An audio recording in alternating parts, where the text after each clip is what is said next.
Good morning, dear student. This is Amit sir.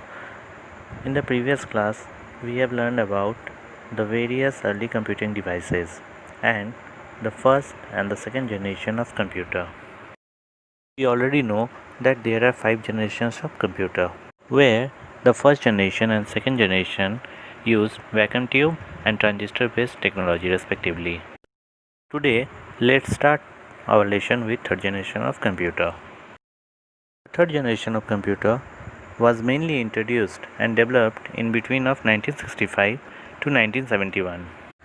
The main development in third generation computer were the ICs or integrated circuits, which used in place of transistors. The integrated circuits contain thousands of electronic components on a single silicon chips, which contains resistors, transistors and capacitors. So this makes the size of the computer becomes very small with better performance and reliability.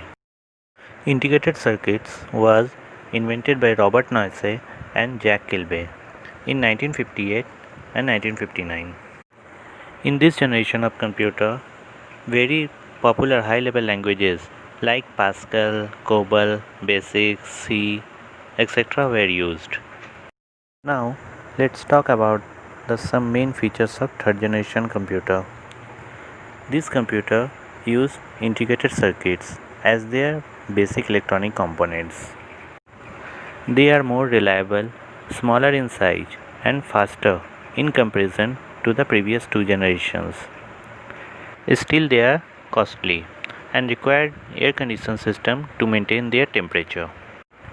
The main memory used in these third generation computers were PROM and DROM, where PROM stands for Programmable Read-Only Memory and DRAM stands for Dynamic Random Access Memory. The main external storage device used is floppy disk, whereas the main input device were keyboard and the main output device were monitors. Also, they consume lesser electricity than the previous 2 generations of computer. They also support many high-level languages like BASIC, Pascal, C, etc. Just look at here some examples of third generation of computer. The first picture shows IBM 360. IBM 360 was announced by IBM on April 7, 1964. The next one is Honeywell 6000 series. It was manufactured by Honeywell International and it was developed in between of 1970 to 1989. The next one is PDP 8, where is PDP stands for Personal Data Processor. It was built in 1970. The other examples are IBM 370 and TDC 316. Now come to the fourth generation of computer. The fourth generation of computer was mainly introduced in between of 1971 to 1980 and are still in use and developed. This technology is based on microprocessors. The computer of fourth generation were built onto a single silicon chip that used thousands of integrated circuits and known as VLSI circuits. VLSI stands for Very Large Scale Integration, where thousands of ICs processing system is integrated into a single chip. That's why it is called Very Large Scale Integration. The fourth generation computers became more powerful, reliable, compact and cheaper. They support all types of high-level languages. Some example of fourth generation computers are IBM 4381, DEC 10, Star 1000 and PUP 11. Now we can say the main features of fourth generation computers are they use LSI and VLSI microprocessors. Also, the main memory used are EPROM and SRAM.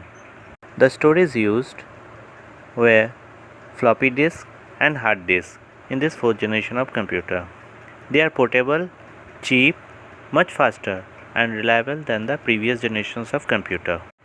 Air conditioned system were not required In most cases, they provide user-friendly interfaces with multimedia features.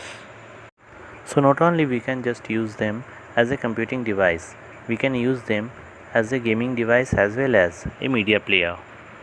Keyboard and mouse are used as an input device, whereas monitor is used as an output device. This generation of computer helps in the development in the field of networks and the concept of internet. Take a look on some fourth generation computer. Now come to the fifth generation of computer, the age of robotics and artificial intelligence. This generation is started from 1981 and still in development, where the VLSI were reconfigured to make ULSI. ULSI stands for Ultra Large Scale Integration Technology, which used 10 millions of electronic components in a single microprocessor chip. As I already said, this generation is based on artificial intelligence. Some applications such as picture or voice recognition are worked based on it. The development of robots are the best example of fifth generation of computer. Here are the some main features of fifth generation of computer. In fifth generation of computer, ULSI, that is ultra large scale integration circuits technology, are used. Optical and magnetic disks are used as storage. This technology is based on artificial intelligence. They are very compact in size, they are very reliable and faster in processing. Keyboards, pointing device, touch screens, scanner are used as input devices and monitors are used as an output device. They provide more user-friendly interfaces with multimedia features. The examples of fifth generation of computers are laptop, notebook, palm top and pocket PCs. Even nowadays, the smartphones or the mobile phone that we use are example of fifth generation of computers. Look at the pictures of some fifth generation of computers. That's all for this chapter. Take care, stay safe, have a nice day.